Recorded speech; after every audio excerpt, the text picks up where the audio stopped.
Dear students, today we are going to talk about culture heritage and tourism. What is our next topic?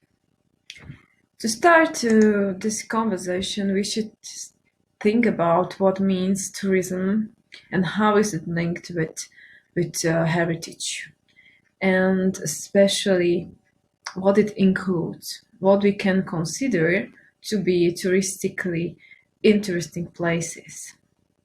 I can say that this includes monuments, various cultural and historical sites that are interesting for visitors. And why they are interesting for visitors? It's a big question. Why we decide to go to a foreign country to see a monument such as Stonehenge you can see on my presentation. Why we are so attracted by this monument. And we can say that experts and ordinary people look differently at what we see as culture monuments.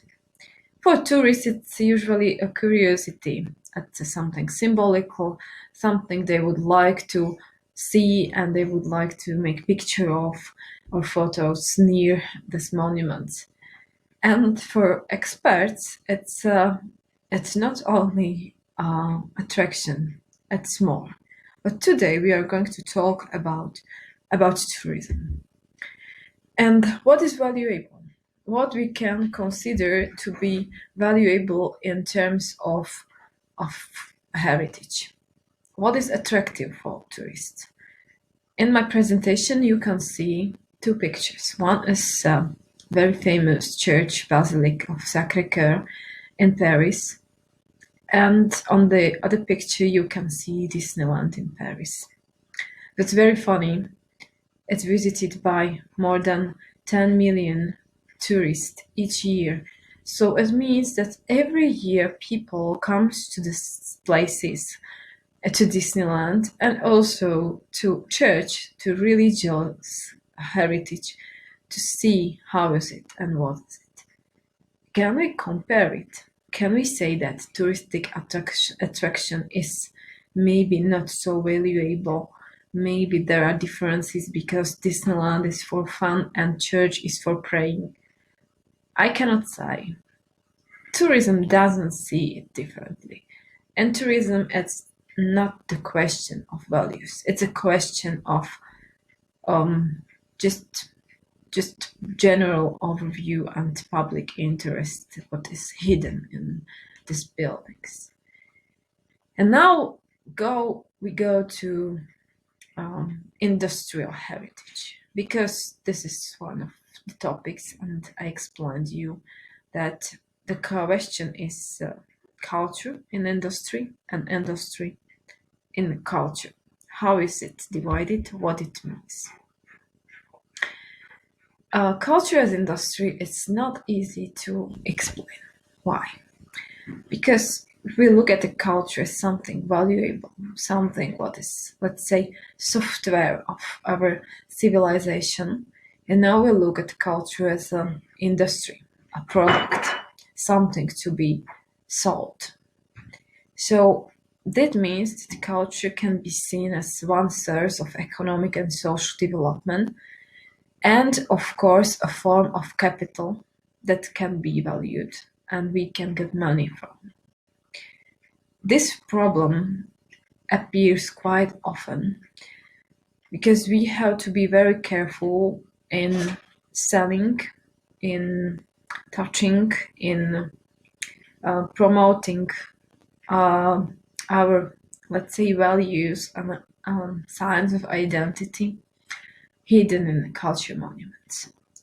So this is called quite often cultural capital.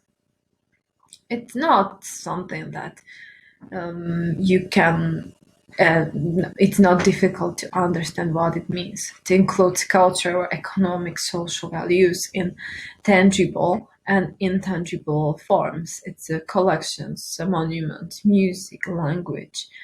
And it should be very useful for development of city as a culture center and form the image of the city. It means that this special creature, something what is very specific to your cultural environment, can help you to develop more. But the question is also the attractiveness of the city for contemporary life, and it's about nobody wants to live in heritage. I mean, like, we need modern forms, modern usefulness of heritage, but we should protect the old remains of old ages. And culture capital has to be very careful in what is for sale and what cannot be for sale in a culture. So culture capital is a big topic, and now we see that in an environment of growing competition between metropolitan centers, it's important that the site is visible. Cities need to know their specificity and sell their distinctiveness. So, when I say the names of big cities such as New York, London, Paris in France, and so on, you see these places visible and why they are visible, what makes them visible. And usually it's their cultural heritage that is hidden. It's a special culture around, and it's a lifestyle.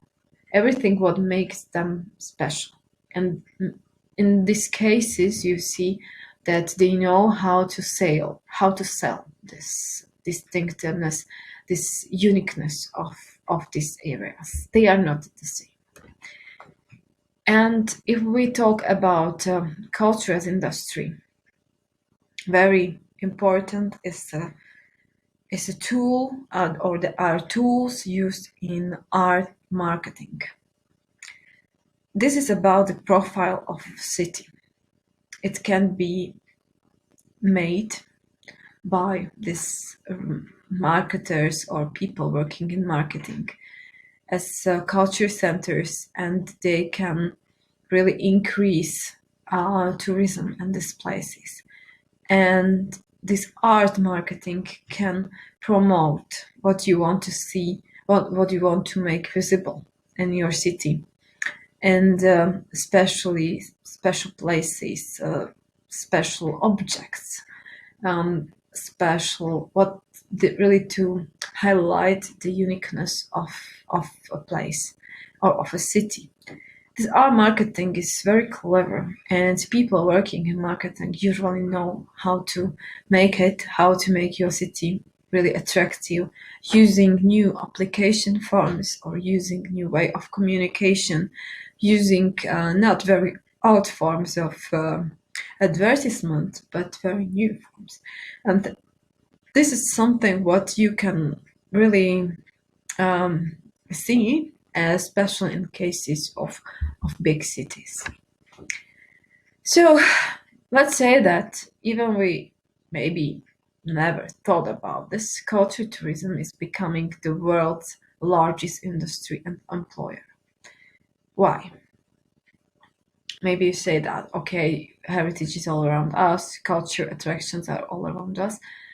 But if we look at this industrial form, it includes not only places and people employed in these places, but all services, products, special offers, and other people who are joined in this industry to propose you such products that you can really go for and join. So culture tourism is usually focused on specific cultural events, new cultural experiences, and visits of culture institutions. And culture institution in really great sense, or really vast, I don't know how to say it.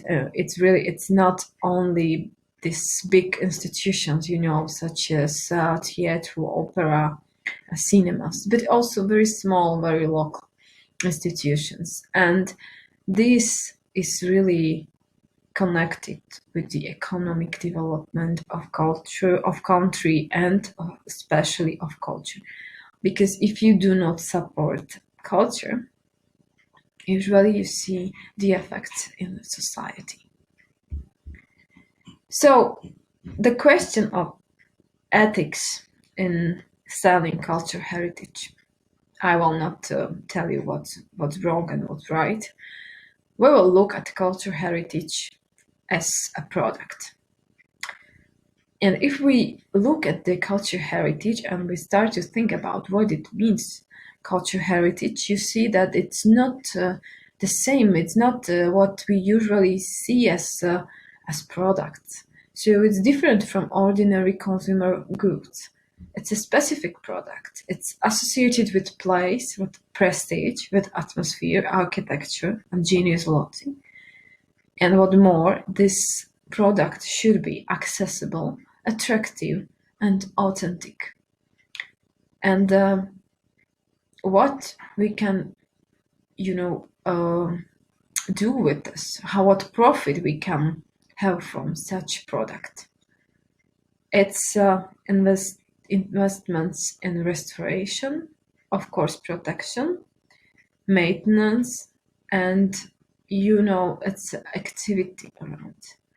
So culture heritage it's a very, very special product, connected with this cultural elements, also connected with the processes needed to construct, reconstruct, to rebuild, or just to protect.